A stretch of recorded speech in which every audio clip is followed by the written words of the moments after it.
بسم الله الرحمن الرحيم أفلا ينظرون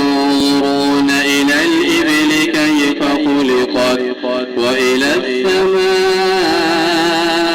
كيف رفعت وإلى الجبال كيف نصبت وإلى الأرض كيف سطحت